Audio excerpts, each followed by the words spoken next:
Et je voudrais, Philippe Bilger et Olivier Duhamel, vous qui êtes avec nous, que vous réagissiez à ce que disait Monsieur Germain dans son courrier, dans sa lettre d'adieu. Il disait s'attendre à ce que le ministère public requiert à son encontre pour des raisons plutôt politiques. Qu'est-ce que vous entendez par là, tous les deux, Philippe Bilger ? D'abord, j'ai des scrupules à intervenir après Monsieur le ministre qui était son ami. Moi, je vois trois choses, si vous le permettez, très rapidement. D'abord, l'émotion forte de sa lettre d'adieu qui explique de manière très claire et très limpide les raisons et obscures de sa décision de mettre fin à ses jours.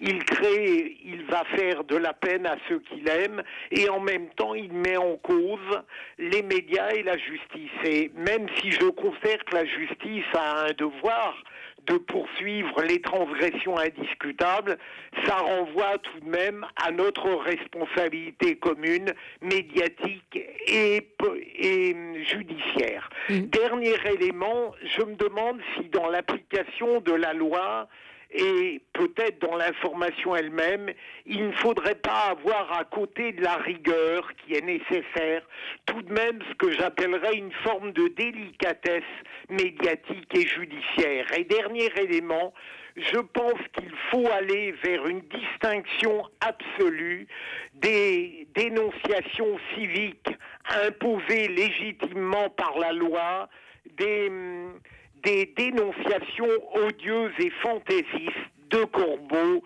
et d'Illuminé. Je crois que cette manière de mettre la justice en branle, parfois par des malveillances totalement délibérées, crée des risques de désastres humains et judiciaires infinis.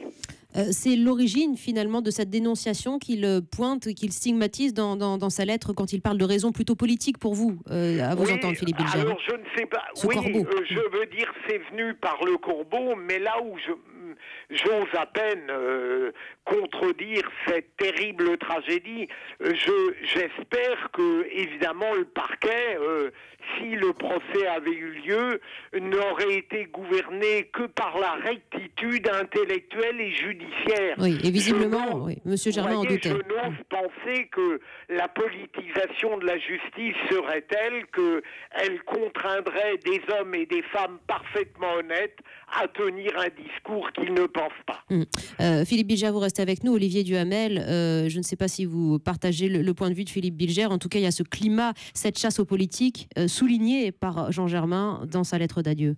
Je la partage assez largement, mais il me semble que dans ce que l'on peut savoir de cette affaire, il n'y a pas eu de vraie chasse à l'homme médiatique, si vous voulez. Bon, un peu parce que Jean Germain n'était pas un personnage médiatique national de tout premier plan, mais aussi parce que c'était une histoire quand même, c'est d'ailleurs ce qui frappe, assez dérisoire. C'est l'histoire de l'organisation de circuits de tourisme et de mariage pour de riches Chinois qui voulaient un mariage symbolique avec le maire et dont la responsable du tourisme qui l'organisait a mis à la tête de la boîte privée qui touchait une partie de l'argent ou tout l'argent, j'en sais rien, des proches et des membres de sa famille. Vous voyez, on est dans la complicité éventuelle d'un sénateur maire avec sa responsable du tourisme qui par ailleurs a une boîte. C'est un truc quand même à la mort moelleuse, c'est un truc assez dérisoire. Et alors le seul problème qui se posait pour Jean Germain, pour être précis, c'est de savoir s'il savait, s'il touchait de l'argent ou pas, et apparemment il n'en touchait pas. Et c'est de savoir s'il savait qu'elle était en situation de conflit d'intérêts ou de prise illégale d'intérêt ou pas. Donc c'est quand même très très très secondaire. C'est ça qui est choquant, vous avez raison. Oui, donc ça pose plus par rapport à l'affaire Boulin ou à l'affaire Bérégovoy. Je note d'ailleurs que ce sont souvent des gens qui sont pas coupables ou très peu coupables de petites fautes, mais qui sont des gens fondamentalement honnêtes qui se suicident. Les vrais escrocs ne se suicident pas.